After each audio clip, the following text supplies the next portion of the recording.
सुंदर ते ध्यान उभे विटेवरी, सुंदर ते ध्यान उभे विटेवरी, सुंदर ते ध्यान उभे विटेवर. राही मातेच्या बालका, ब्रह्मांड चालका, सद्गुरु राया नमो नमो, किसनगिरी योगेश्वरा, दत्तात्रेय हरिहरा, भक्त बालका विश्वंभरा, सद्गुरु राया नमो नमो, भूत पिशाच निवारका, भरणी बाधा संहारका, सकल दुःख हरता, सद्गुरु राया नमो नमो, लोकनाथा जगन्नाथा, प्राणदाता प्राणनाथा, सद्गुरु राया नमो नमो, ओम नमो सद्गुरु जय जय, किसनगिरी बाबा, ओम नमो सद्गुरु जय जय, किसनगिरी बाबा. गोड भजन करायचे बाबा, त्याचा परिणाम देवापर्यंत पोहोचू लागला. हे भगवान दत्तात्रयाने डोक्यावर हात ठेवून हस्त ठेवून कृपा केली. दत्तात्रयाने मुक्त केले प्रगटुनी अव्यक्ता, दिगंबर मूर्ती अवृत दत्त शोभित माथा. दत्तात्रयाने प्रगटुनी अव्यक्ता, दिगंबर मूर्ती अवृत दत्त शोभित माथा. धन्य झालो तव राधा किसनगिरी देवा, भाविकांना उद्धरशी पूर्णमेव क्षमा.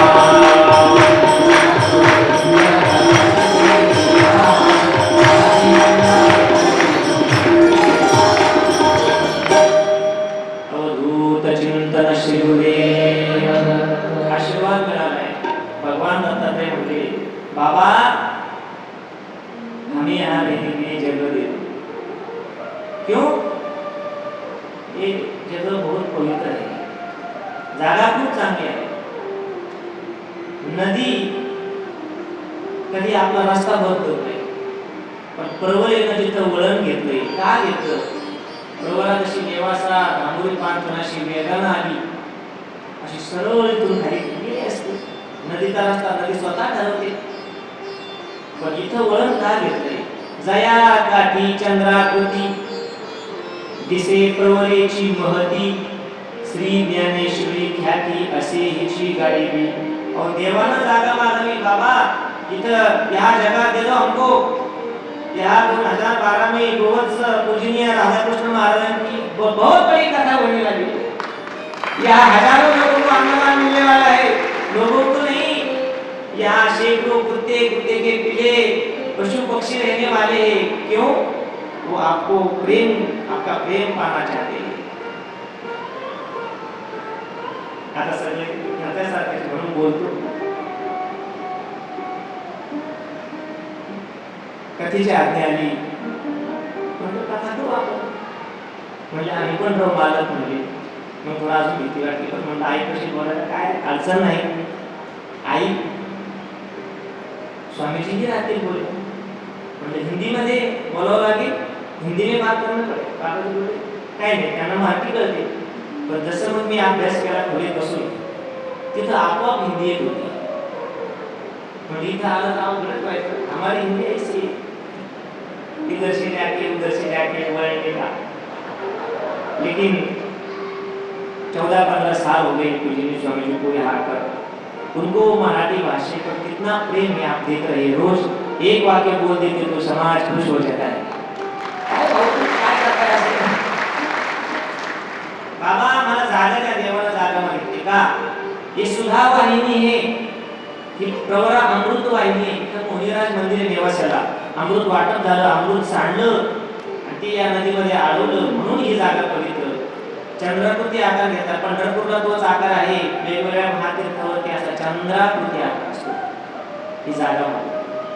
बाबा म्हणले साक्षात्कार झाला, आता 27-28 वय झालं, थोडंसं सामर्थ्यही होतं, पण गुरु केले पाहिजे। गुरु बिन कोण बतावे पार। नेवासाला गेले, तिथे नेवासा बुद्रुकमध्ये विश्वेश्वर नाथ बाबा होते, बहुत बडे महात्मा, कुंभी बाल संन्यासी थे।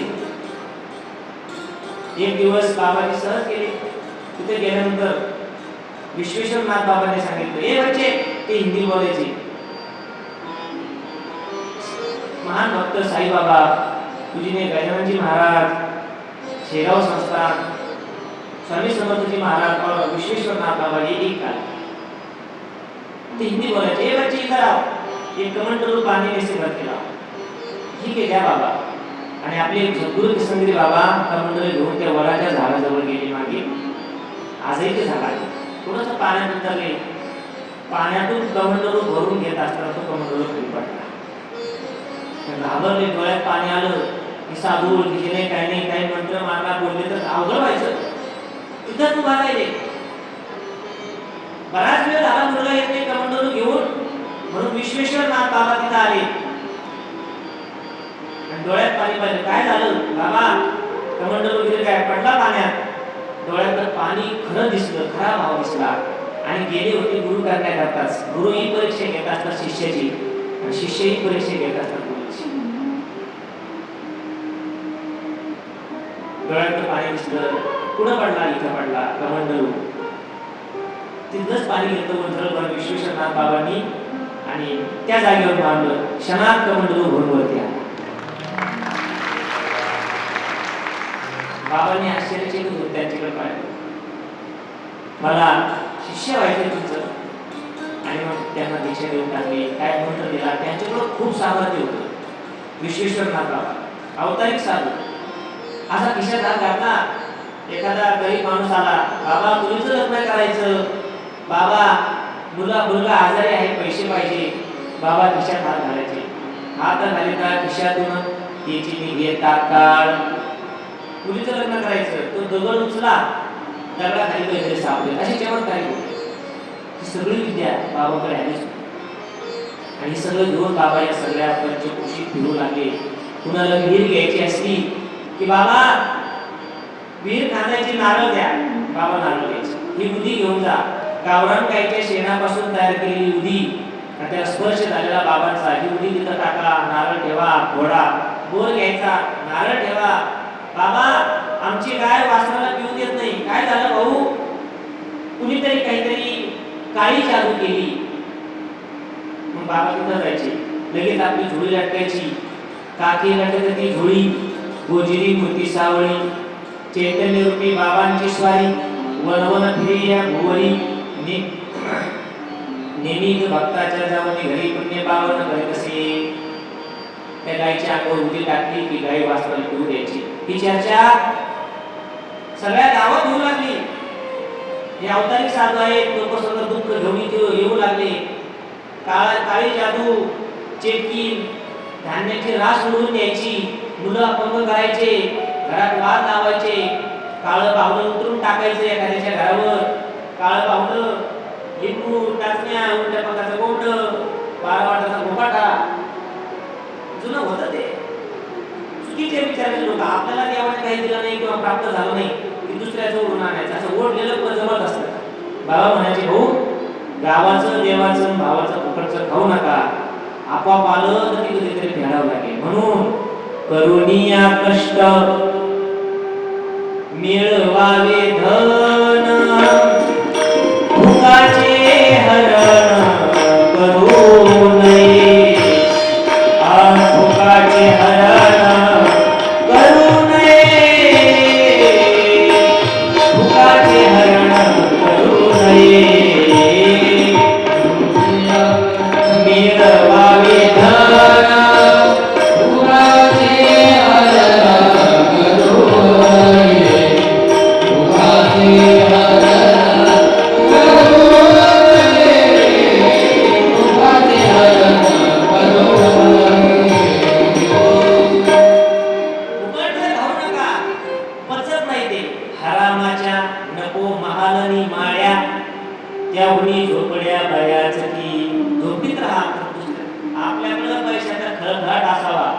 दुसऱ्याच्या कृपाचा तळतळाट नसावा. आणि सद्गुरू मोठे बाबांनी तेच केलं. गुरुवारी बाबाजींनी किती गरिबीत राहिले, किती कशात राहिले माहित नाही, पण तळतळाट नाही घेतला कोणाचा. जे लोक विरोधक आहेत ते छातीला हात लावून सांगतात असा महात्मा होते. विरोधाला आपला वर्णन करावं होते तर रामेश्वर महाराजांचं नाव खराब करावं, हे गावात राहू नये, चरित्र भ्रष्ट करावं. पण एक काळ त्यांना म्हणावं लागलं, तुका तुका रामसे दोन नाम एक अंग. तुकाराम और राम, तुका तुकाराम से वजन केलं दोघांचं. दोन नाम एक अंग, उनका से तू भंग गया, इनका से तू अभंग. या अभंग बोलते, या अभंग क्या करते, हमको तारते, या आपल्याला तारून घेतात पलीकडे. तारू भवसागरीचे मूर्तीचे अधिकारी. बाबा जायचे, तुम्हाला त्रास झाला, वेगवेगळ्या अडचणी होत्या, सगळ्यांचं सांगायसारखं नाही. पण औषध काय, ती लिंबाची पानं गावरान गाईपासून केली, शेणापासून केली ती विधी. आता गौ माता राहिली नाही, शेणही राहिलं नाही. शेणामध्ये साला टाकला जातो, एवढी पुडी असते सगळ्याची, कलरचा साला टाकला जातो. शेणाने सारवलं की त्या माता मावळ्यांना कॅन्सर होतोय. त्या दिवशी विनय स्वामीजींनी सांगितलं सगळं गोमातेचं महत्व. ते तेल कम हुआ, तेल बढ़ गया क्योंकि बैल कम हो गए. बैल राहिले नाही, गाया राहिले नाही. बाबा करायचे, दत्तात्रयांनी जागा मागितली, देवानं जागा मागितली, तर मंदिर बांधायचं. त्याच्याकरता पैसे नको का, जे काम मिळेल, कुणी काही धान्य दिलं, कुणी गायांना चारा दिला, कुणी पैसे दिले, सगळं हळूहळू जमा करायचं. त्याच्याकरता फिरत राहिले, स्वतःची काही काळजी नाही केली. फाटके कपडे घालायचे, तुटक्या चपला वाहना घालायच्या, आणि सगळे जेवढे आताच्या पायवाटा दिसतात अशी माझी भावना आहे. लोक एकाच रस्त्याने फिरत होते, या सगळ्या पायवाटा आता जे मोठे झाले, राज्य मार्ग झाले, मोडोनिया वाटा सूक्ष्म दुष्कर केला राज्यभार झाले. सगळ्या बाबांच्या पाऊल वाटा होत्या. सगळ्या वाटांना ज्या त्या भक्ताच्या घरी जाऊन त्यांचे दुःख दूर करायचे, आणि त्यांनी काही पैसे दिले तरी जपून ठेवायचे. तुम्ही नेवाशात असेल जवळ तर त्यांच्याकडे ठेवायला द्यायचे. एक दिवस बाबांची चप्पल तुटली, झोळीत पैसे होते. म्हणले बाबा चपलेला खिळा मारून घ्या, खिळा मारून घ्या, 1 रुपया तर लागेल. बाबा म्हणले भाऊ, बाबा सगळ्यांना भाऊ म्हणून बोलायचे किंवा रामा सीता म्हणायचे, कारण राम भक्त होते. रामाने थोडं ऐकलेलं होतं, भाऊ 1 रुपयाचा खिळा जर चपलेला मारला तर 1 रुपया कमी होईल आणि 1 दगड कमी होईल माझ्या भगवान दत्तात्रयाच्या मंदिराचा. नाही मारला, चपला पिशवीत टाकायची किंवा बगला दाबायच्या, चालायचे. फाटकेची वस्त्र तुटक्या वाहना, हिंडत शेराना परब्रह्म.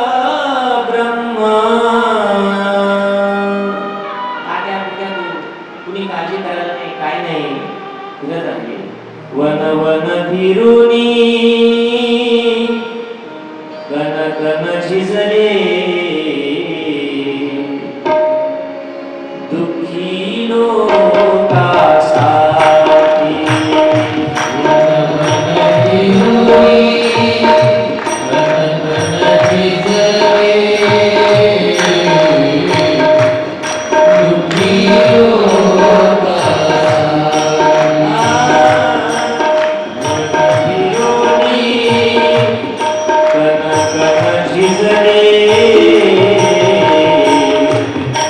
दुःखी लोका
पाहुणा माणूस लवकर होतो.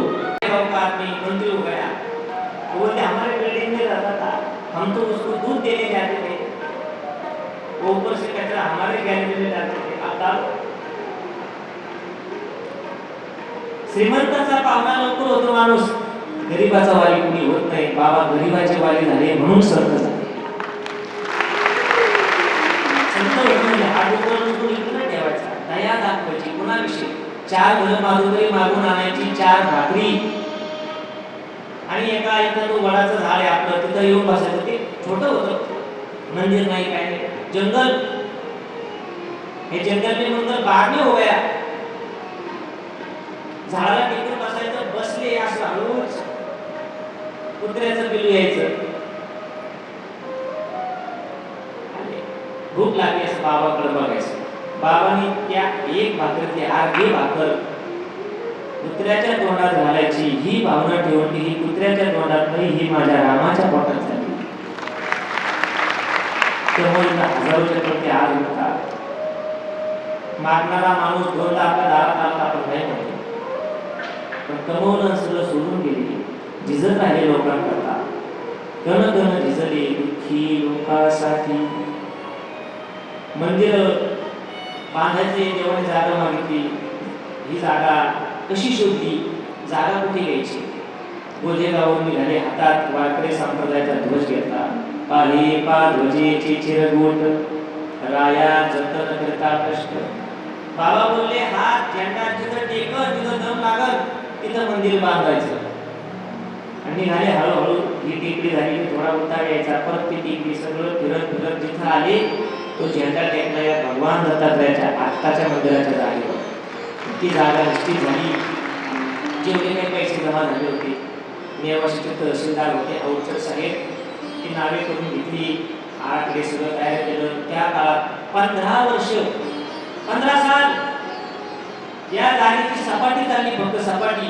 पायानंतर बांधला, खड्डे भरणं सगळं 15 वर्ष सपाटी चालू.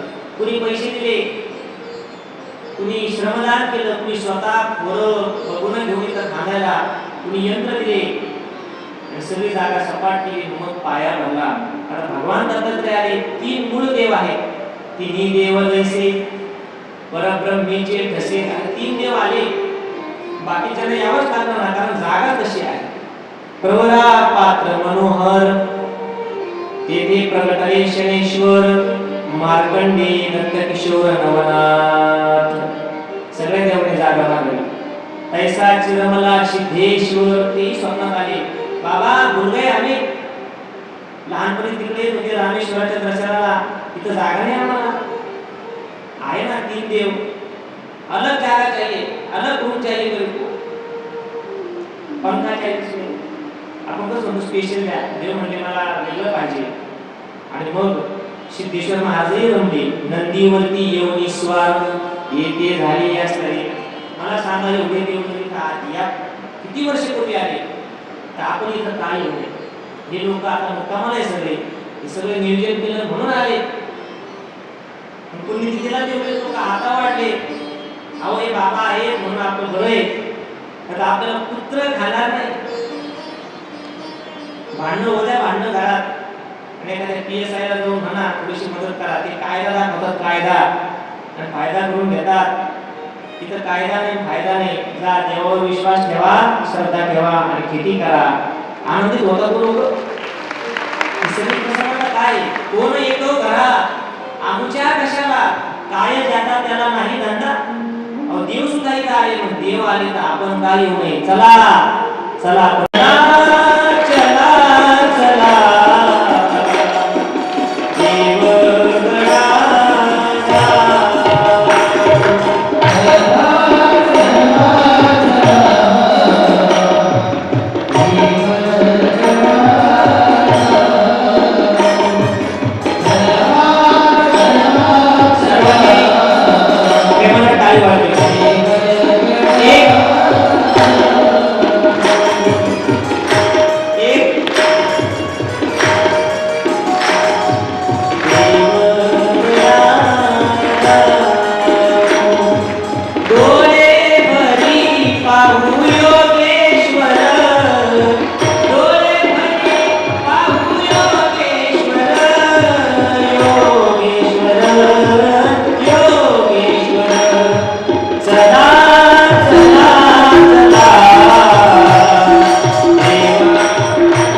चला चला चला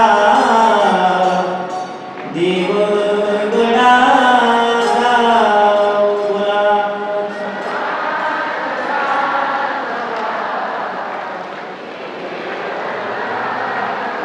सगळे देव आले. दत्तात्रयांच्या मंदिराचं काम सुरू झालं. जेवढी देणगी जमा झाली होती कमी पडू लागली, परत भरू लागले. काही लोकांनी मदत केली. हळूहळू मंदिराचंही काम पूर्ण झालं. खूप कष्ट घ्यावे लागले त्याकरता. स्वतःच्या तब्येतीकरता किंवा स्वतःची मौज मजा करण्याकरता खर्च केले नाही. साधं राहणं, साधी विचार, या विचारांना बाबा जगत राहिले, समाजात राहिले आणि तपश्चर्या करत राहिले. एकांतात तपश्चर्या होते. पण लोकांतात राहून लोकांचे सगळे स्वभाव एकत्रित करून सगळं पोटात ठेवून तपश्चर्या करणं हे फक्त गुरु बाबांना, संतांना करू शकतो, बाबांना करू शकतो. एखादा माणूस आपलं नाव ठेवतो त्याच्यात राहायचं, हीच तरी तपश्चर्या. तो रोज समोर येतो या सगळ्या समाजात राहिले. तिने पैसे जमा केले होते ना मंदिराकडे, काही लोकांकडे ठेवण्यात आले. काहींना वाटलंय भोळे बाबा आहेत, अनपढ आहे, अशिक्षित आहे, यांना काय कळतं, त्यांनी पैसे लपून ठेवले. मोजून देत नव्हते बाबा, असे देऊन टाकायचे. काहींचे जळाले, काहींचे बुडाले.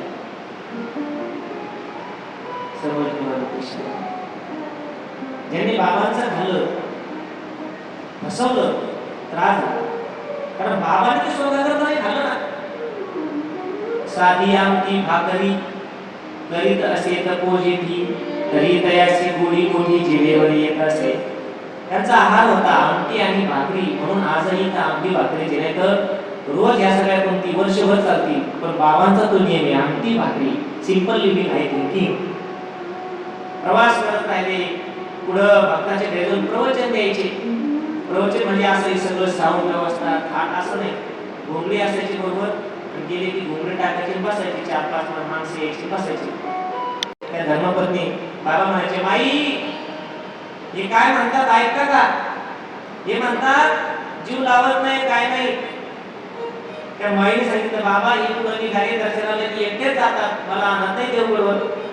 मग बाबा म्हणायचे, ते पाटा पाहिला ना, आता मिक्सर आलं, मिक्सर पण पाटा होता. पाटा पण बाबा म्हणले, भाऊ असं जमत नाही. वर वांट्याशिवाय पाट्याला किंमत नाही, पाट्याशिवाय वर वांट्याला किंमत नाही. वरवंटा नसल्यावरी तुमचा पाटा काय करी, जाशील जरी शेजार घरी, तेही एकची असे. आपलं आहे ते सांभाळा, असं बाबा म्हणायचे. कलंक लावू नका, कुकरचा खाऊ नका, उपदेश करायचे. लोकांना ते कळायचं. जास्त उदाहरणं बाबा रामायणामध्ये सांगायचे, कारण त्या काळात एक शंकरपुरी नावाचे महाराज काही काळ या भागात राहिले. ते हिंदी बोलायचे. बाबा तरुण होते, बुटकी मूर्ती, पण तपश्चर्या होती, दंडोत शरीर. बाबा जर चालले, आमच्या गावात ते गुरुजी सांगायचे, मराठी शाळेतले यादव गुरुजी होते, यादव गुरुजी. ते सांगायचे, बाबा जर चालले तर लांबूनच पावलाचा आवाज यायचा, बट बट बट बट. बुटकी मूर्ती होती, धावतच चालायची अशी. त्यांना कळालं नव्हतं इकडे रामायण चालू आहे. रामायण चालू इकडे इकडं शंकरपुरी महाराज हिंदीमध्ये रामायण सांगायचे. बाबा जायचे मग तिकडं धावपळ करत, आणि तिथे गेले की बसायचे. बाकीचे प्रापंचिक लोक असायचे.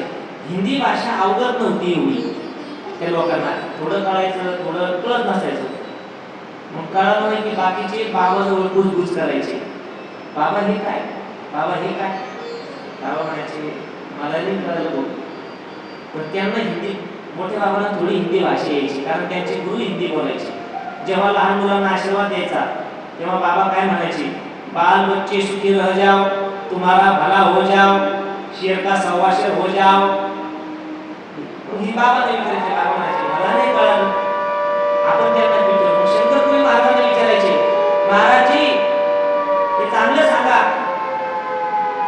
ते सांगायचे, भाऊ सीतेची चोरी झाली आणि रावण सीता मातेला घेऊन गेले. कुठं? विमानात बसून लंकेत घेऊन गेले. मग राम एकटे पडले, पण आपले हनुमान कधी आले. हनुमंतरायनं जय श्रीराम म्हणून उडी मारली, रामाचं नाव घेतलं आणि थेट लंकेमध्ये गेले. असं म्हणलं की बाबाची छाती मोठी व्हायची. आणि बाबा अंगातली बारबंदी काढून टाकायची आणि तिथंच एक जोर मारून टाकायचे बैठक.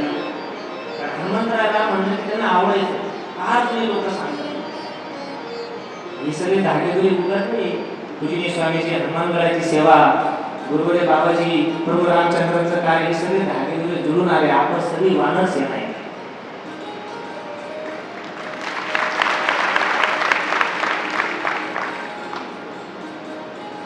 रामाने उदाहरण द्यायचे. रामा सीतापरी असावी संसारी.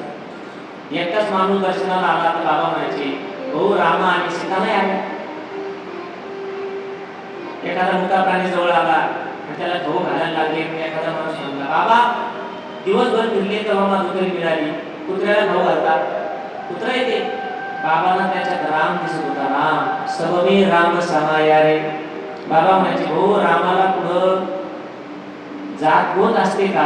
मोठ्या प्राण्याला कोण वाली आहे का? त्यांना खायला कोणी देतं का? या सगळ्या वेळ्या भक्तीने लोक बाबाच्या जवळ येऊ लागले. बाबांचं वय हळूहळू वाढत होतं.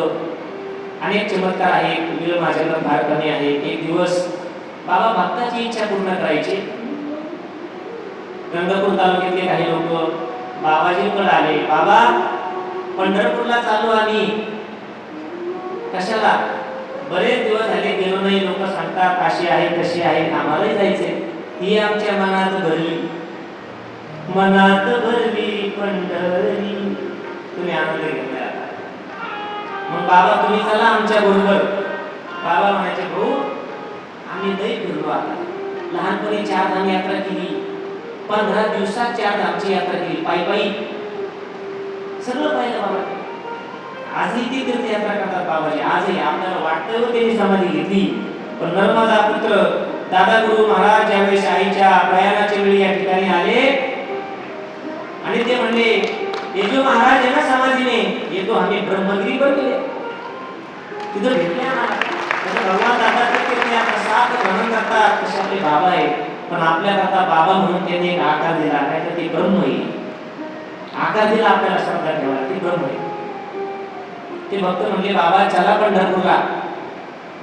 भाऊ आता देवगड असे पंढरपूर माझे, दत्तात्रय राजे पांडुरंग. दत्तात्रय राजे पांडुरंग,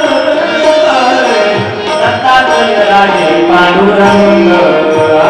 देवगड असे पंढरपूर माझे, दत्तात्रय राजे पांडुरंग.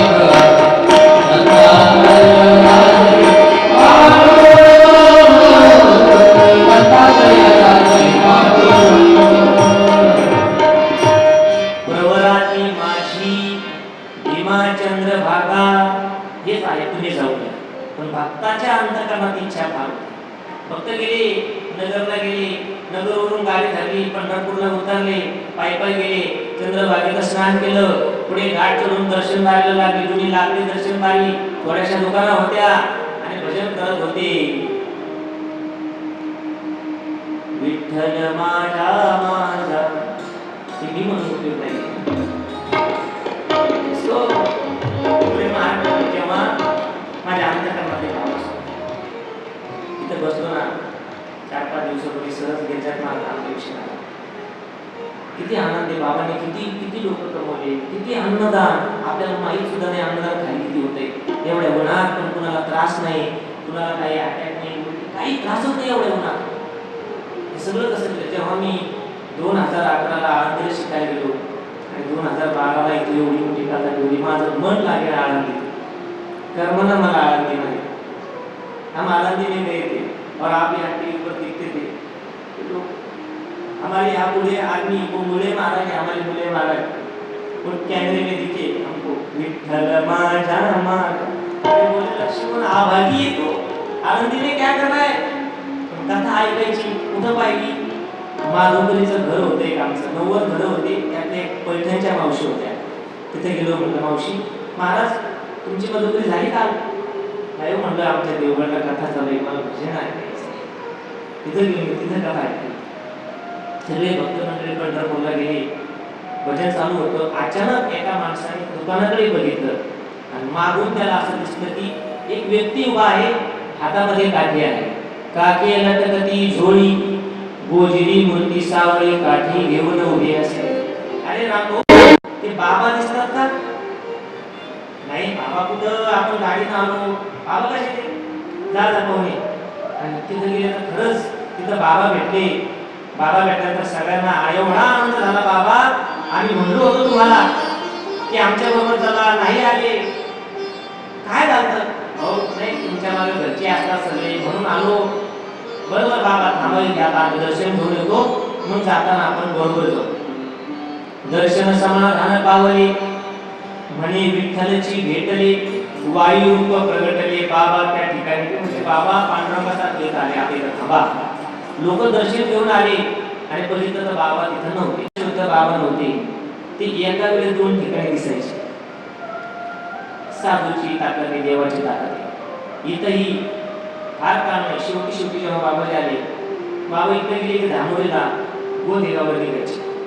मग सहज विचारायचे बाबाजी, बाबा लोक सांगत होते तुम्ही धामोरीला गेले आणि गोदेगावला तिकडे दिसले. बाबा म्हणायचे, भाऊ लोकांना उलटणी द्यावी लागते, चुकांडा मारावा लागतो. हे आपल्या करता संत किंवा आपला मोठा पुरुष कधी सांगत नाही, वाढून नाही सांगत ते जे आहे ते. आणि मग ते लोक आले, भक्त आले, दर्शन घेतलं, तिथं दिसले नाही, गेले असतील बाबा. म्हणून चला आता निघाले मागं. इथं आले, देवगडला दर्शन घेतलं आणि बाबा शनी मंदिराजवळ बसलेले दिसले. तिथं आधी बसायचे. तिथं मुरलीधर पाटील पाटाळे होते. तिथे गेले, बाबा आमच्या बरोबर का नाही आले पंढरपूरवरून? हो पंढरपूरला कशाचं, मी इथंच विचारा म्हणले पाटलाला. पाटील म्हणले, हो बाबा इथून आम्ही उठलेच नाही म्हणले. आणि मग त्यांना कळलं फक्त भक्ताच्या मनातली आर्त इच्छा होऊन बाबा आपल्याला भेटण्याकरता वायू रूपाने तिथं पंढरपूरला आले. ही बाबांची लीला आहे. आजही विश्वास असेल तर कुठल्या ना कुठल्या रूपाने बाबा आपल्याला संकटातून बाहेर काढतात. कितीतरी उदाहरणं आहेत. एक सिनेवर भक्त होते बाबांचे, नगर श्रीरामपूरचे श्याम सुंदर शहाणे. इथं भक्ती केल्यामुळे त्यांना नोकरी लागली. मिलिटरी मॅन देश सेवेकरता गेले आणि तिथं नोकरी लागली. पैसे द्यायचे, मनी ऑर्डरनी 50 रुपये पाठवून द्यायचे. बाबा इकडून पत्र पाठवायचे की तुमचे पैसे मिळाले. त्या पत्रावर बाबाचा अंगठ्याचा ठसा असायचा, ते जपून ठेवायचे. एक दिवस त्यांचा मित्र, युद्धाची ठिणगी पडली, युद्ध अचानक पुकारले गेलं. घाबरले सगळे, काय करावं. युद्धाची ठिणगी पडली, परकीयांनी स्वारी केली, भारतीय फौज तयार झाली मातृभूमीच्या रक्षणात. रायफल घेतली आणि निघाले. तेवढ्या त्या श्याम सुंदर शहाणे यांच्या मित्राला उल्हास कोल्हेकर, त्यांना अटॅक आला. डॉक्टर म्हणली यांना लगेच भारतामध्ये न्यावं लागेल, इथं उपचार होऊ शकत नाही, काय करावं. गुरुचं ध्यान केलं का मातृभूमीही वाचली पाहिजे आणि मित्रही वाचला पाहिजे. मित्र सोडावं तर मातृभूमीवर संकट आहे, मातृभूमी सोडावी तर मित्रावर संकट आहे. गुरुचं ध्यान केलं. धाव गुरु राया दाखवी गा पाया, शिनरी से काया भेटी लागी. आठवलं, पळत गेले. कपड्याची पेटी उचलली बाबांनी, पावती दिली होती आणि त्याच्या ठशाची त्याच्यात उदी होती अंगारा. आणि ती पावती मित्राच्या उशाला ठेवून दिली. रायफल घेऊन लढायला गेले. 4 दिवसांनी परत आले तेव्हा लगेच त्या मित्राला जाग आली. तो म्हणला, अरे श्याम मित्रा, जागलाच बैठीला. 4 दिवस माझी सेवा केली, माझ्या डॉक्टर हात फिरवला, माझे औषध उपचार केले. तो म्हणला, बाबा मी इथं नव्हतो, आम्ही सगळे लढायला गेलो होतो, पण माझी सेवा कोण करत होतं? मला भासत होतं कोणतरी विषयाला बसलंय आणि डॉक्टरवरून हात फिरवतंय. त्याने सांगितलं, अंगठ्याच्या ठशातून सद्गुरू किसनगिरी बाबा भासत होते. स्पर्श कृपा, नेत्र कृपा, सगळ्या कृपा केल्या. कितीतरी भक्तांना संकटातून बाहेर काढलं. मुक्या मुलीला बोलायला लावलं. मुकम करोति वाचालम पंगुम लंघयते गिरिम. गिरिम माहित नाही. आमच्या गिरिराज महाराजांनी जरा सांगितलं, खुर्चीवर बसून आले होते पंडित साहेब. गुरुवारी बाबाजींनी नेत्र कृपा केली. कासवीचे बाळ वाढे कृपा दृष्टी, दुधा नाही भेटी अंग संग. पंडित साहेबांकडे पाहिलं, चालायला लागलं. त्यांनी हा मंडप बांधून दिला. त्या मुक्या मुलीला बोलायला लावलं. किती उदाहरणं सांगू. 7 दिवसाचं 1.5 तासाचं झालं. पण बाबांनी सगळं करून घेतलंय. हळूहळू बाबांची महती परिसरात दूर जाऊ लागली. बाबा थकत होते, काय करावं. तिथं एक फौजदार होते. तिथं कोणतरी आता हे मंदिर झालं, सगळं झालं, पण सांभाळणारं कोणतरी पाहिजे ना, विद्यार्थी पाहिजे ना कोणतरी. 60, 65, 70 वय होत आलं, तोपर्यंत एकट्याने पळायचं. हा लक्ष्मीमाईचा गाडा आहे. या बाजारापासून त्या बाजारापर्यंत गेला. पहिल्यानं खो दिला, खो केला होता, मागच्यानं खो दिला की पुढच्यानं तेवढ्याच ऊर्जेनं पळायचं. हा तसा बाबा महाराजांचा लक्ष्मीचा गाडा आहे. विद्यार्थी पाहिजे. ते फौजदाराची बहीण तिथं मुक्ताई संस्था मिहुनला स्वयंपाकाला होत्या. त्यांच्या कानावर गेलं म्हणजे कोण पूजनीय श्रीराम महाराज मिहुनकर मुक्ताई नगर यांची दिंडी जायची आळंदीला. योगायोग जुळून आला. एक विद्यार्थी इथं पाहिजे. ज्ञानोबारायांची भूमी, जिथं ज्ञानेश्वरीचं जन्म ठिकाण आहे. कुणाला पाठवायचं, कशी योगायोग जुळून आले आपण ऐकलेलं आहे. पूजनीय बाबाजींना इथे विद्यार्थी म्हणून आणलं. पूजनीय श्रीराम महाराज यांच्या मंडळी पंढरपूरहून मागे येताना घेऊन आले आणि इकडं संध्याकाळची वेळ 5, 6:30 वाजले असतील. बाबा बसले होते खुर्चीवर. 1-2 माणसं जवळ होती. पहिल्यांदाच गुरुवारी बाबाजी आणि सगळे बाबांची अशी समोर नजर झाली. दोघांच्या डोळ्यात वेगळीच चमक होती. दर्शन घेतलं पूजनीय श्रीराम महाराजांनी. बाबांनी दर्शन घेतलं. बाबा विद्यार्थी पाहिजे होते, असं कसं कळलं? हो, हे विद्यार्थी आणले. बाबा म्हणजे राहतात का? हो, एकटेच होते.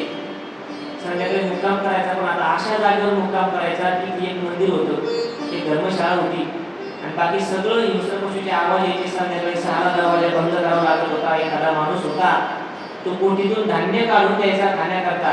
बाबा मधुकरीवर राहायचे. त्या दिवसाच्या सायंकाळची जेवणाची सोय सुद्धा करण्याकरता दळण आणावं लागलं. मग भाकरी केल्या. पूजनीय श्रीराम महाराजांनी भाजी केली. बाबाने त्यांना मदत केली आणि मुक्काम करून सकाळी पूजनीय श्रीराम महाराज उठली. दत्त मंदिरात देवपूजा केली, स्वच्छता केली. काही तेलाच्या बाटल्या पडल्या होत्या, सगळी स्वच्छता केली. सकाळी पूजनीय श्रीराम महाराज निघाले. आता विद्यार्थ्याला सोडून निघाले. आता त्यांचं वय 75-76 आहे. 24-25 वय. आपण फोटो पाहतो जुने, पण यातला एकही नव्हता, कुणीच नव्हते, एकटेच. आता एवढ्या वसार जागेवर आपल्या लेकराला सोडत होतो. कुठल्या मायबापाला चांगलं वाटतं? गुरु जरी असले तरी गुरुचा जीव असतोच ना. आमच्या जेवढा आमच्या मायबापाचा जीव नाही तेवढा बाबाचा स्वामींचा जीव आहे. आम्ही त्याला किती उतरतो माहित नाही, पण त्यांचा आहेच. आम्ही दुर्जन जरी झालो तरी त्यांचा जीवच आहे आमच्या.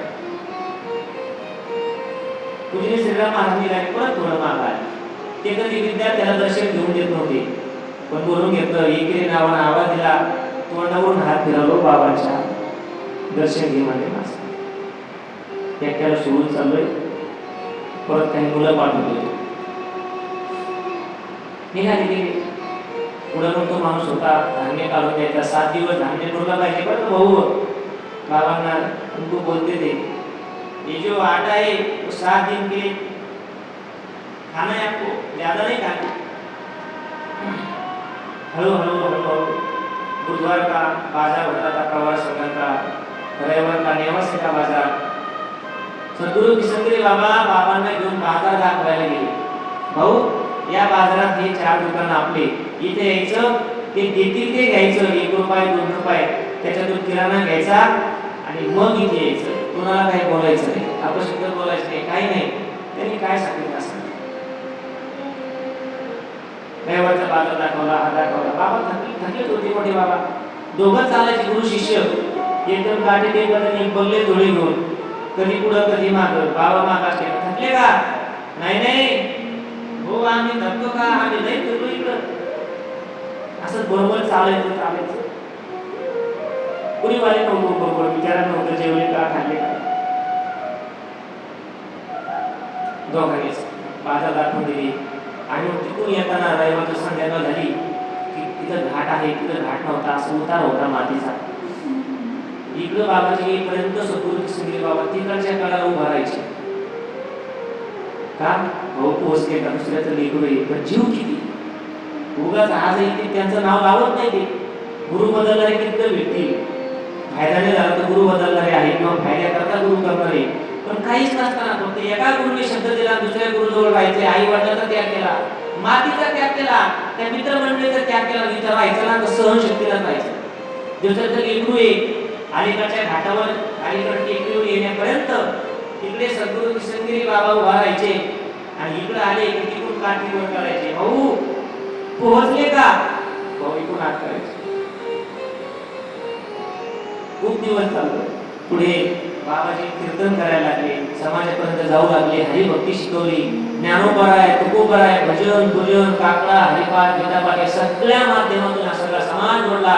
परिसरात नाव होऊ लागलं. कीर्तन जुन्या काळात 9 ते 11चे कीर्तन, टांगा गाडी बाई, चौकदार नाही ते, बाळू महाराज नाही ते, गाडी घ्यायची, एक ड्रायव्हर आणि कीर्तन करायचं. पाऊस आला तर तिकडंच मुक्कामाला थांबायचं.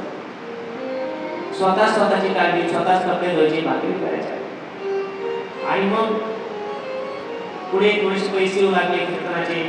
मोठे बाबा म्हणायचे, बाबा लोकांना जास्त पैसे मागत जा कीर्तनाचे, आपल्याला मंदिर बांधायचं. आता बाबा म्हणतात थोडं कमी घ्यायचं, देऊन टाकायचं. लोकांनी किती पैसे भरले, 50,000चं पाकिट भरलो घेतलं बाबांना ध्वजगावला, मोठं मंदिर जातो.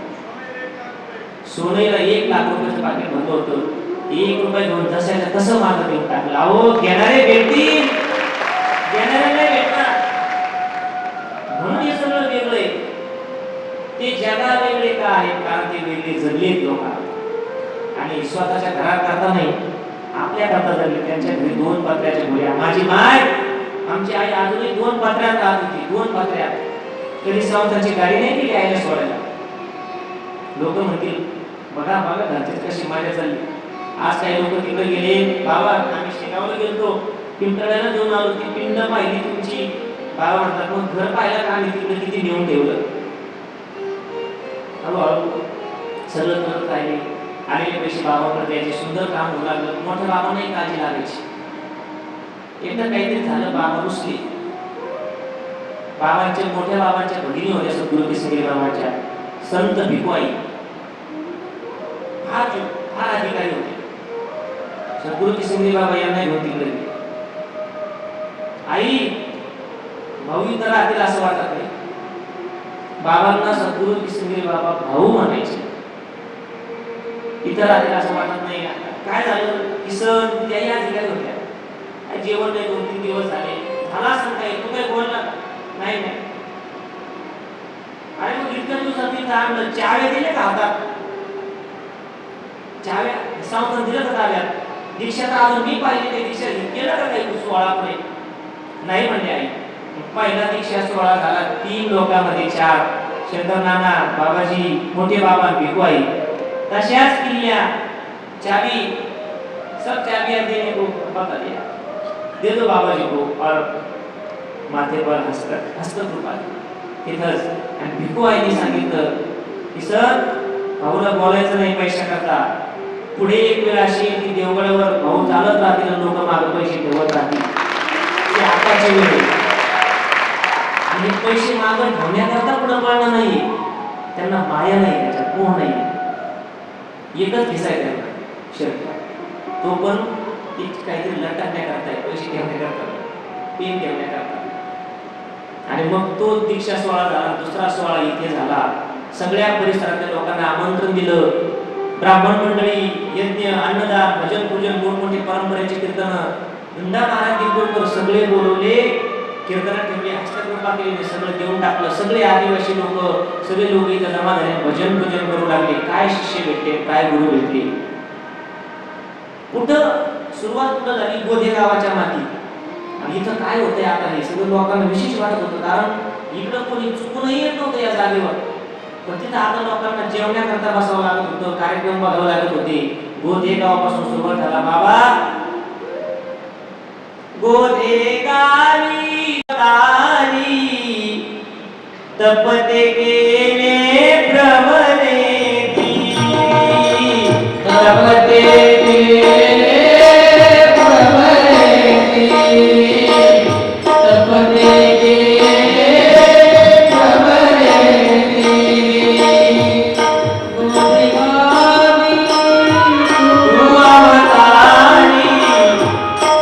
ते केले प्रवरे दीदी गुरुदत्ताला साबुन येथे केले काय महान गाऊ बाबाचे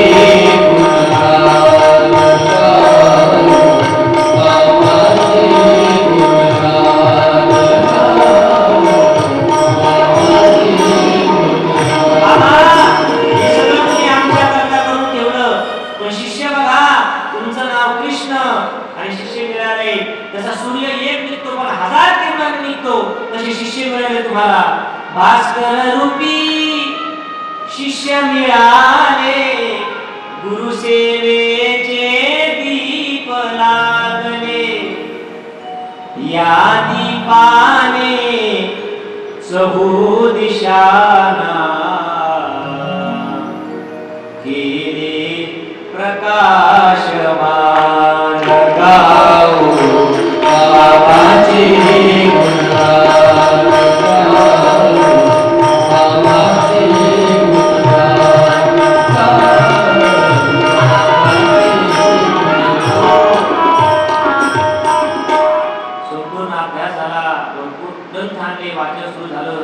सन 1975 ज्येष्ठ शुद्ध बीज बुधवार दत्त देवगडावर अपार सोहळा झाल्याचे गुरु शिष्याचे नाते जुळले जैसे मच्छिंद्र गोरक्ष शोभले ऐशा रीती कार्य सोपविले तयाच्या हाती बाबांनी आणि मग बाबा आपल्या गुरुचं महत्व सांगू लागले हे परम भाग्याने आपल्याला सद्गुरू किसनगिरी बाबा मिळाले त्याचं महत्व जाणून घ्या हरिभक्त परायण देवी संतांचा मान आवडीने भाविक कीर्तन श्रवण करती तयाचे सुंदर कार्य वाढू लागलं लोक येऊ लागले पुढे बाबांनी इच्छा व्यक्त केली तीर्थयात्रा काढायची तीर्थयात्रेला जायचं आम्ही लहानपणी केल्या मग सगळ्या तीर्थयात्रा करण्याकरता निघाले म्हणजे भाऊ तीर्थयात्रा कुठून सुरू करायची म्हणजे आपण जिथं तुम्ही शिकायला होते निघूनला तिथून तीर्थयात्रा सुरू करू निघाले मुक्ताई लहान सांभाळी सर्व परिब्रह्मांडाशी घाली कसे कव पुन्हाही नकळली हिची ब्रह्मलीला नमस्कार माझा मुक्ताई माऊलीला श्री संत मुक्ताई संस्थान महत्नगर पुण्यवान गुरु भास्करगिरींचे आसन तेथून नमून निघाले उज्जैन चित्रकूट प्रयाग काशी गया अयोध्या नैमिषारण्यासी कलकत्ता कालिका दर्शनासी गंगा सागर पाहिले अयोध्येला गेले शबरी माता त्याग केले गेले सगळ्या तीर्थयात्रा करून इथं देवगडला आले आल्यानंतर बाबांच्या काही भगिनी होत्या त्यांनी हट्ट धरला बाबा श्रीशक्ती काय कमी आहे का अवघ्या श्रीशक्तीला प्रभू रामांना त्या ठिकाणी जन्म दिला छत्रपती शिवरायांना जन्म दिला आम्हाला मंदिरात जाण्याकरता प्रवेश द्या आणि मग पुनर्गावच्या असणाऱ्या संत पुंजाई यांच्या हस्ते पूजा करून मग तिथे मंदिरात जाण्याकरता महिलांना प्रवेश दिला त्याच्यानंतर इथं मोठा यज्ञ सोहळाही झाला सर्व मंडळी या ठिकाणी यायला लागली बाबांचं गुण गायला लागले की हे सगळं भाग्य नाही बाबा तुम्ही आमच्या करता केले पण आता बाबा थकत होते हे सगळं पुन्हा करता निर्माण केले हे एक दिवस तेही सोडून जाणार आहे आपणही सोडून जाणार आहे पण आपले लेकर इथं लोक टेकायला लागले भक्ती ते कधी प्रवरे काठी येते प्रेम जन देती भेटी उपकारच हे किसनगिरींचे उपकारच हे किसनगिरींचे आम्हा प्रती स्थिरले तप बाबाचे पाहुणी झाले भक्त शरण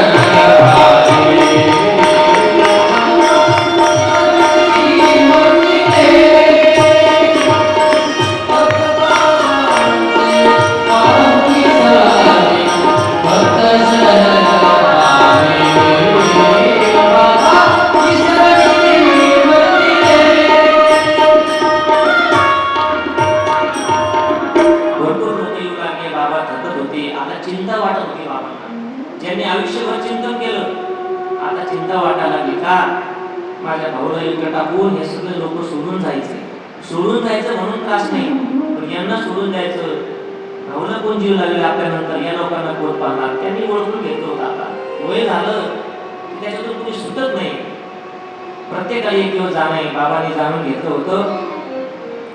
ज्या देही अवतरले त्या देहाचे कार्य संपले, हे सद्गुरूने जाणले म्हणून पुढे बोलिले. आजारी पडले भाऊ, तुम्ही समाधीचं काम चालू करा बांधायला जिवंतपणेच.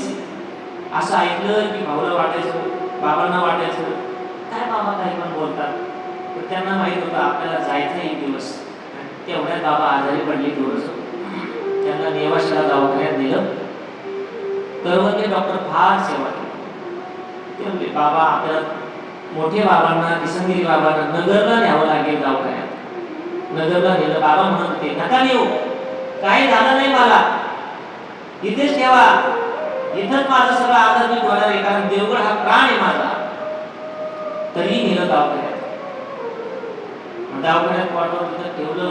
चिंता करत होते, अहो मला शेवट पुढं करायचं आहे, मी पुढं आलोय. सगळं आपण होतं लहानपणापासून. काही भक्त भेटायला जायचे, बाबा रागीत होते, वृत्ती तुझी दुर्वासा करी. बाबा काही ना काठीनं मारायचे, कशाला आले, काही ना बोलायला लागले की तास तास बोलायचे. पण वाटायचं देवगडला जाऊ, पण इकडून निरोप होता आणायचं नाही, आजारी बाबा, काळजीपोटी. बाबांना माहित होतं हे भक्त काही केले आपल्याला देवगडला घेणार नाही. काय करावं काय करावं.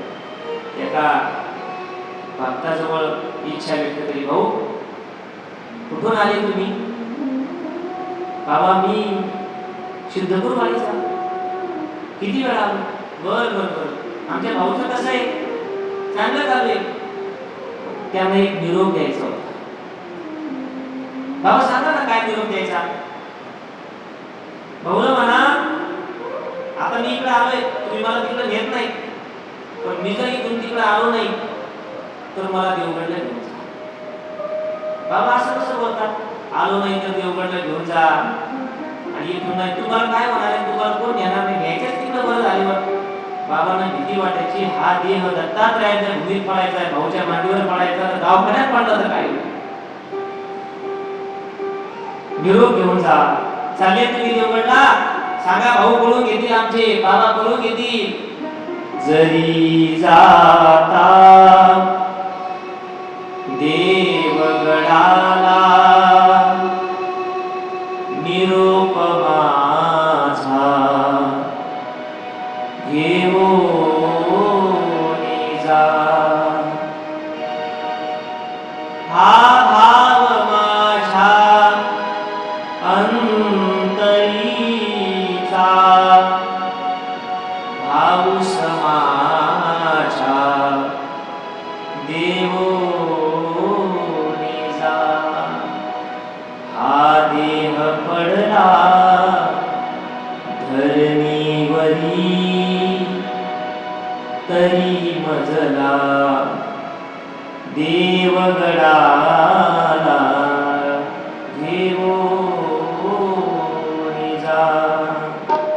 मी नाही आलो देवगडा. मी जर रुसलो तुमच्यावर, मी तर रुसणार नाही, तुम्हाला देवगडला घेऊन जातो विषय. मी नाही आलो देवगडाला, तुम्ही भजला घेऊन जा. जरी जाता देवगडाला निरोप माझा घेऊन जा.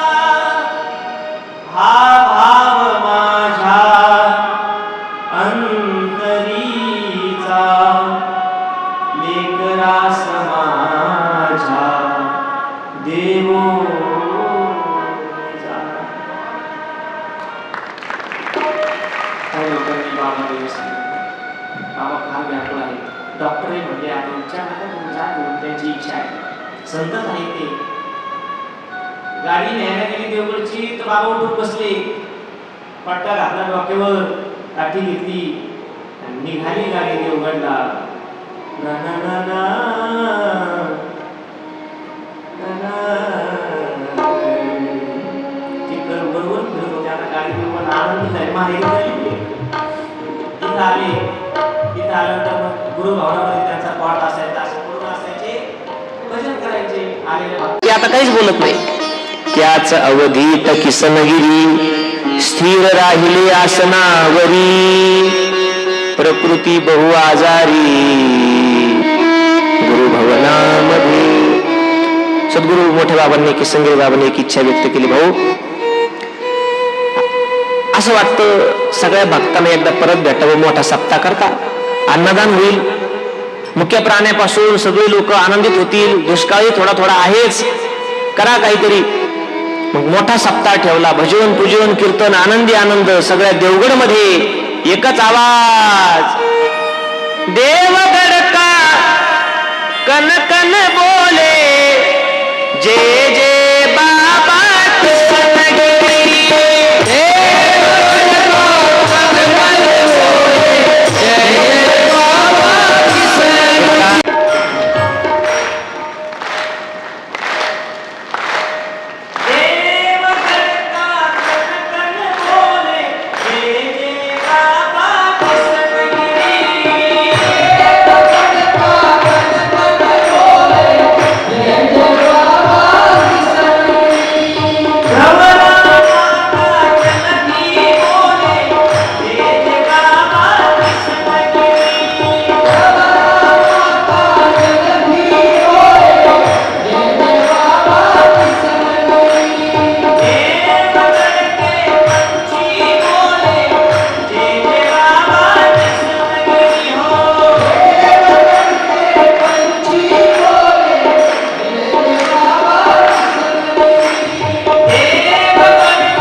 बुवाजींचं रामायण ऐकलं होतं. सुप्रसिद्ध रामायणाचार्य, अगदी शब्दात राम प्रभू समोर उभा करणारे सुधीरजी फडके, त्यांना कुणाच्या तरी माध्यमातून आमंत्रण दिलं. त्यांनी ते एवढ्या सहजरित्या स्वीकारलं. सहज देवगड आले, रामायण सुरू झाले. तर ट्रॅक्टरची ट्रॉली ठेवलेली होती, एक माईक असा ठेवलेला होता, साधं श्वेत वस्त्र पांढरं वस्त्र आखलेलं होतं आणि साध्या बॉक्सवरती एका माईकवरती गोड रामायण चालू झाले. हम कथा सुनते राम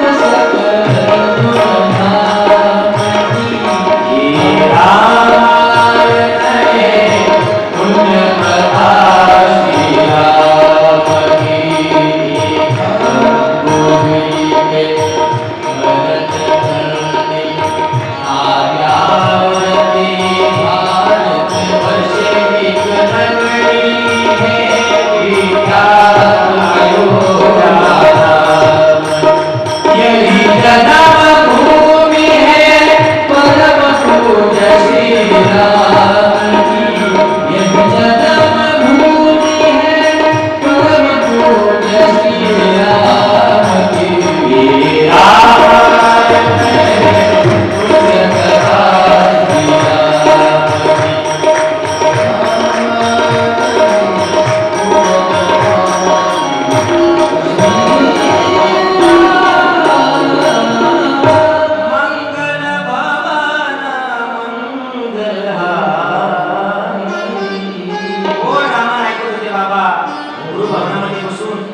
प्रभू रामचंद्रांचं नाव घेतलं की बाबा पोटवर काय वाजायचे मोठमोठे उठता येत नव्हतं ना. एक दिवसाचा प्रसंग, उद्या रामचंद्र प्रभू राजा होणार. रात्री 12 वाजता वडिलांनी बोलून घेतलं. राजा दशरथजींनी 2 वर मागितले, सांगितले. एका वरानं भरताला गाठी, एका वरानं प्रभू रामचंद्रांना वनवास. मर्यादा होती, वनवास स्वीकारला. दुसऱ्या दिवशी जायचं, राजवस्त्र जे घातले होते ते काढून टाकले. वस्त्र बदल कर राजे, वल्लभ पहिने आज. पराई तो मनचे, रामाचे बाजू राजा. राजा होणार होते. वस्त्र बदलले, भव्य वस्त्र घातले, केसाचा दुसरा बांधला, धनुष्य घेतला, तिच्याबरोबर विवाह केला. तिला एकदा सांगून जावं की चाललोय आता. आता हा प्रसंग फक्त रामायणात दिसतोय, पण असं वाटतं गुरु शिष्याचे ताटातून होते. एक पुत्र एका पितापासून दूर चाललाय, एक भाऊ एका भावापासून दूर चाललाय, आणि गुरु एका शिष्यापासून दूर जातात असं बाबांना वाटायचं. का? बाबा जाणारे जातात, कारण प्रसंग तसा होता. गुरुदासास गुण कळली, मनी चिंता वाटू लागली. मम वत्साची सावली, पुण्यावनी जाई. कुठं जाते बाबा? जाऊ जाते तरी कुठं? आणि परत कोण राहणार आहे भाऊ म्हणणार. तो प्रसंग तसा होता. प्रभू गेले सीता मातेकडं. सीता मातेला आवाज दिला, जानकी जातोय मी इथं वनवासाला, तू इथेच थांब. तुला वनवासात येता येणार नाही. तुम्ही सीतेला ओळखलं नाही. मी तुमच्या बरोबर येईल, नाही आले तरी मी तुमची सावली येईल. वनवासाची मला न भीती, संगे आपण भाग्य विधाता,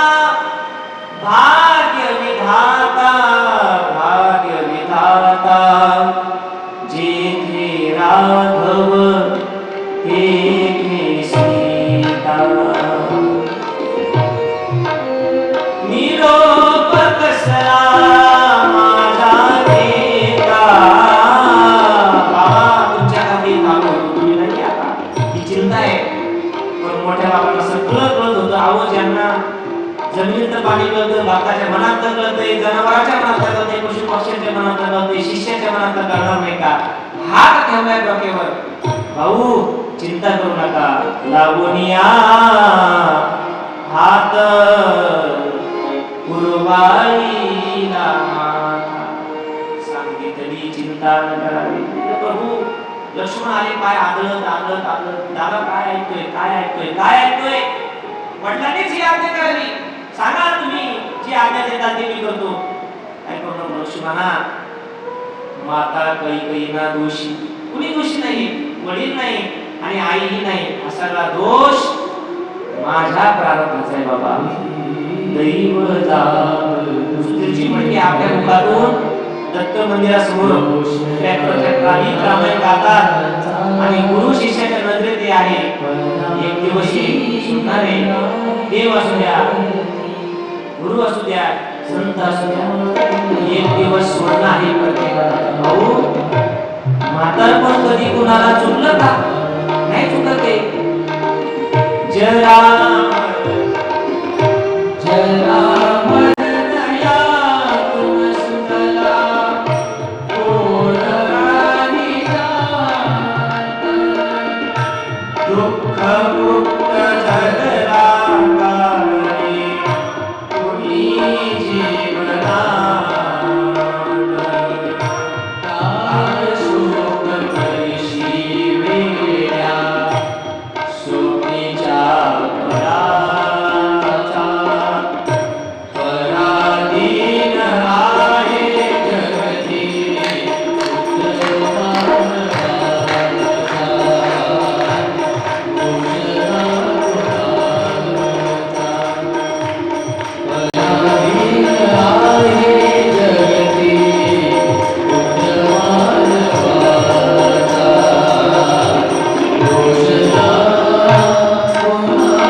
सामर्थ्य आहे असं एका गुरुनं सांगावं, भाऊ हा सगळा समाज तुम्ही एकत्र करा, हे तुम्हाला त्रास देतील, हे तुम्हाला नाव ठेवतील, तुमचीही तुम्हाला नाव ठेवतील, तुम्ही आल्यावर दार लावतील, तुम्हाला घरात येऊन बोलतील, खाण्यावरून बोलतील, शेवटपर्यंत 75 वर्ष देह ठेवेपर्यंत लोक त्रास देतील, पण तुमच्यात ती सहनशक्ती आहे, तुमच्यात तेवढी शांती आहे, ते सगळं तुम्ही सहन करता. आशीर्वाद दिला. शेवटी सर्व कार्यक्रम पार पडला, सर्व भक्तमंडळी निघून गेली. एक दिवसाचा प्रसंग. खूप आजार होते बाबांजवळ एक भक्त झोपायचे, बाबाजी असायचे. शेवटी तो दिवस उगवला. पहाटे पहाटे देवपूजा करण्याकरता गुरुवारी बाबाजी भगवान दत्तात्रयाच्या मंदिरामध्ये पाणी घेऊन गेले. दर्शन करून आले. जवळ झोपलेला व्यक्ती होता. त्याला विचारलं की बाबाचं बरं आहे का? स्वतःच गेला. पोट हल्ल्याचं बंद झालं होतं. माळ काढून टेबलावर ठेवली होती. बाबा पहाटे पहाटे झोपायचे, रात्रभर जागायचे सगळ्यांना. त्या दिवशी झोपी लावून काही भक्त मंडळी आदल्या दिवशी बोलून घेते, काय उपदेश करायचा होता तो केला, भाऊला जीव लावा, सगळं सांभाळा, तिथे पुढं फार मोठं होणार आहे. तुमच्या मुक्तीचं साधन ठिकाण आहे. आणि माळा काढून ठेवल्या. सकाळी एका हातात पाण्याचा तांबे आहे देवपूजेचा. नाळी चेक केली, डोके बंद झालेले होते. दर दिवशी हाताचा तांब्या खाली पडला आणि बाबा म्हणून मोठ्याने आवाज दिला. पायाला घट्ट मिठी मारली. बाबा करा दया, लागतो मी पाया, माझी दिनकाया उधरावी, बाबा करा दया, लागतो मी पाया. आता कोण पाहू म्हणणार? रडायला मी उठले, सपाटले सगळे. हिंमत होत होती कोणाची? हा प्रसंग कधीच नव्हता. काय करायचं हेच माहिती नाही. एका खोलीत जाऊन बसले, कडी लावली. बाकीच्यांनी तिथं आवरावर सुरू केली. काय करावं? गीता पाठ घेतला. लिंबाची वा सर्व भजनी मंडळी स्वरूपातील विधाते त्यांनी भजन चालू ठेवलं. विधी कसा करायचा माहित नाही, पण कडी लावून बसले. सगळं आठवत होतं. कसं आलो, यांनी कसं जीव लावलं. मायच निघून चालली हो. घराच्या मोठ्या धरून पाया काढून घेतला की राहणार आहे. सगळं आठवत होतं पहिल्यापासून. पण आता प्रसंगच असा होता. कुणाला पाठवलं सावखेड्याला. पूजनीय वैकुंठ दत्तगिरी बाबांकडे हा विधी कसा करायचा त्यांनी सांगितलं की संन्यासी होते, बाल संन्यासी होते, निष्कलंक जीवन होतं. विधी कसा करायचा सांगितला. समाधी दिगंबर अवस्थेत ठेवा. बाकी सगळं काय साहित्य आणायचे सगळं सांगितलं. भजन चालू होतं आणि शेवटी ती वेळ आणि सगळ्या भक्तमंडळींना कळालं. रेडिओवर बातमी दिली आणि भोंगा वाजवला. बऱ्याच वेळ भोंगा वाजवला. सगळ्यांना कळालं परिसरात की भोंगा इतक्या वेळ वाजत नाही. नक्की काहीतरी अघटित घडलेलं असावं. मिळेल त्या साधनाने लोक येऊ लागले. ही जी उंचावर जागा होती, इकडून बघितलं तर जनसमुदाय सगळीकडे लोक दिसायचे पायी पायी. वाटा नाही. मिळेल त्या पाऊल वाटानं रानानं पळत निघाली इकडे. का? महान साधू दत्त अवतारी बाल संन्यासी सद्गुरू किशनगिरी बाबा यांचं वैकुंठ गमन झालं. म्हणून शेवटी या ठिकाणी सर्व समाधीची व्यवस्था झाली. समाधीचं कामही अर्ध झालेलंच होतं. रविवारचा दिवस होता, तरी तो दिन रविवार. रात्र उलटली 3 प्रहर, सोडिला देहाचा व्यवहार. गुरु भवनाच्या ठिकाणी जेव्हा झाले समाधान,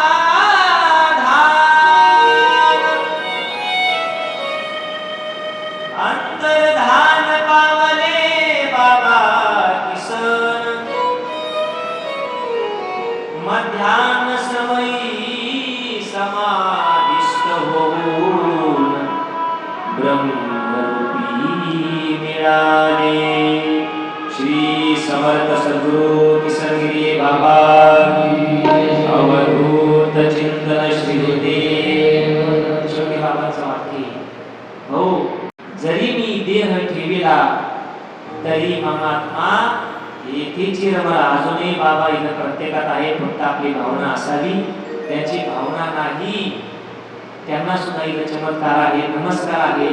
आणि आम्ही संप्रदायाला सोडून नाही, सर्व ज्ञानोबाया तुकोबायांना धरून आहे का त्यांच्याशिवाय नाहीचे. हे दत्त अवतारीच होते.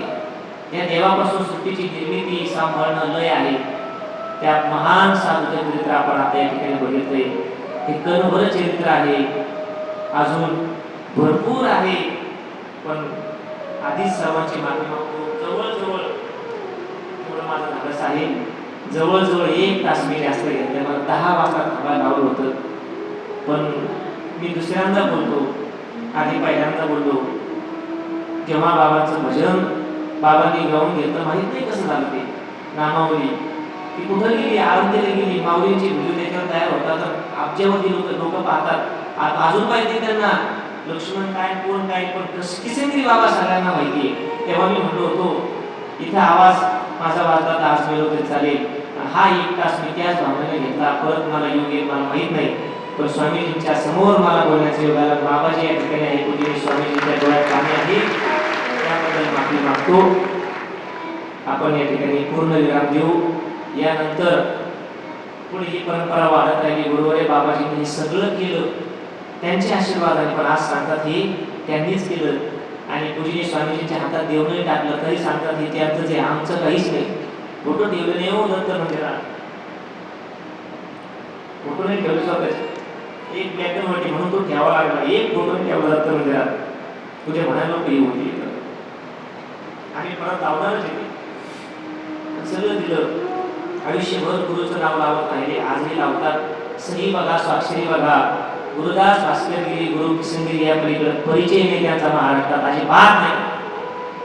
मोठमोठे परंपरेचे लोक या ठिकाणी डोकं टिकून जातात. मोठमोठे लोक दर्शन घेऊन जातात की जी येणं शक्य नाही, त्यांना टीव्हीवर बघावं लागतं. मरुक पठाती शिवराय बडे बाबा पूजनीय स्वामीजी, नर्मदा पुत्र दादागुरुजी महाराज, आपले शंकराचार्यजी महाराज, मंजूरवाले बाबा, कितने लोग आते, कितने साधु आते. क्यों आते हैं? ये जगह सद्गुरु किसनगिरी बाबा की तपस्या पवित्र हो गई. या लोकांना आम्हाला कधी पाहायला भेटले नसते आयुष्यभर. मोठ्या बाबांचं नाव किसन बाबांची दिंडी काढली तर महाराष्ट्रात मुंग्यांची रांग चालावी अशी वारकरी संप्रदायाची दिंडी चालली होती. स्वामीजी भजन, एका तालात, पोशाख, ड्रेस, स्वच्छता, नियम. एका माणसाने चुकून काहीतरी चूक केली म्हणून दगड स्वतःकडे घेऊन चालली होती. कोण भेटलो स्वतःला शिक्षण देणार? पण गुरुने सांगितलं होतं ही भाऊ आपली परंपरा ज्ञानोबा तुकोबासारखी झाली पाहिजे. म्हणून आम्हासाठी पांढऱ्या कपड्यावर लेकरं टाळ घेतात. आता साधू परंपरा असती तर सगळं वेगळं झालं असतं. पण पुन्हा करता बाबांनी सांगितलं ते किसन बाबांची घेऊन पालखी संसाराची सोडी मालकी गुरु प्रकाशाची स्वीकारी आभा गुरु प्रकाशाची स्वीकारी आभा वंदनीय आभा पूजनीय आभा भास्करगिरी बाबा भास्करगिरी बाबा भास्करगिरी बाबा.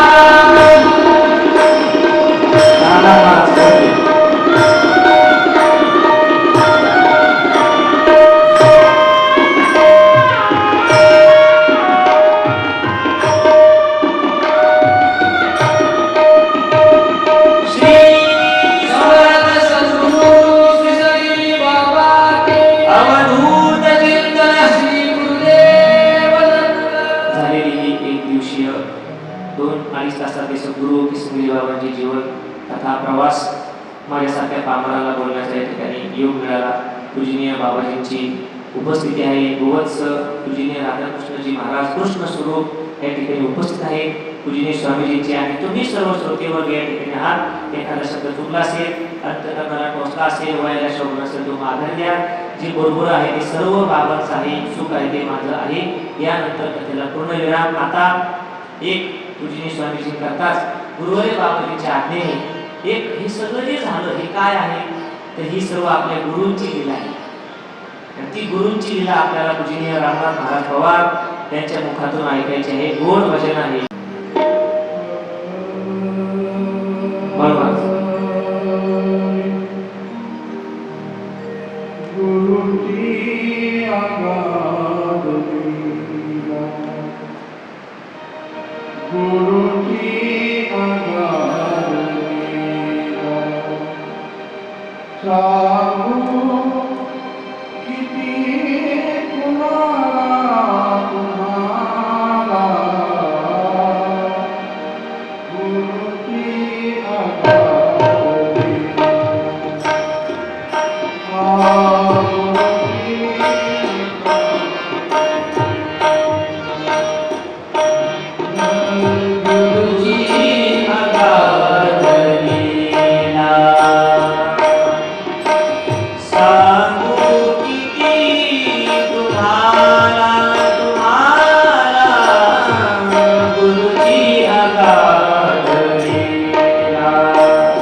ज्ञान उपजे, गुरुविन मिले न भेद, गुरुविन संशय ना मिटे. जय जय जय गुरुदेव. आताच श्री हरिभक्तीपरायण लक्ष्मण महाराज आणि सर्वच आपलं विद्यार्थी मंडळ हे सर्वच आपल्या देवळ देवस्थानचे विद्यार्थी बांधव आहेत. त्यांनी बाबांचा आशीर्वाद घेऊन, भगवान दत्तात्रयाचा आशीर्वाद घेऊन चांगल्या प्रकारचं सर्व गायन कीर्तन, आळंदीला जाऊन जोग महाराजांचा कृपा आशीर्वाद, संतांचा आशीर्वाद घेऊन अधिकस्य अधिकम फलम श्रीमद भागवत कथा परमपूजनीय वंदनीय स्वामींच्या मुखातून आपण रोज ऐकतो. काल भजनाकरता टाचणी पडली तरी आवाज येईल अशा प्रकारची शांतता होती. आणि आज आपण ज्यांनी ही सर्व भूमी तयार केली, एक क्षेत्र तयार केलं, आपलं सर्वांचं श्रद्धास्थान श्री समर्थ सद्गुरू किशनगिरी बाबांचं चरित्र हे खरं म्हणजे 7 दिवस सांगतात लक्ष्मण महाराज, पण आता ते 2 तासात त्याचं सगळं उरकायच. 10चा टाईम दिला होता, अर्धा टायमाचं अतिक्रमण केलं. त्याच्यामुळं पण ते बाबांचं चरित्र सांगितलं. आम्ही कालही बोललो, इथं चोराला यायला भीती वाटत होती, परंतु आज सर्व संत महंत या ठिकाणी येतात. बाबांची तपश्चर्या आहे. दिन रात्री तपती केली बैसनी प्रवरेला, औदुंबराशी पालवी आली ठावे असे सर्वा. हे जे आपल्याला दिसते हे सगळे बाबांचे कष्ट आहेत, बाबांची तपश्चर्या आहे. आम्ही असो किंवा आपण भक्तगण आता पुढं प्रकाशानंदगिरी महाराज हे निमित्त मात्र होणार आहे, परंतु करता करवित सर्व ही गुरुशक्ती आहे. गुरुची अगाध लीला सांगू किती मी तुम्हाला होते. आणि टी व्हीवर ज्यावेळेस आलं त्यावेळेस सगळे दुकानं मुस्लिम समाजातले बांधव सुद्धा हे रामायण ऐकायचे. तर ही जी गुरुची अगाध लीला बाबूजी म्हणायची. आणि आपल्या इथे त्यांची जी तबला वाजवणारे साथ करणारे होते केशव बोडगे. केशव बोडगेने आपल्या एका कार्यक्रमात हे गीत म्हटलेलं होतं आणि आजही त्याच गीताने आपण सांगता केलेली आहे.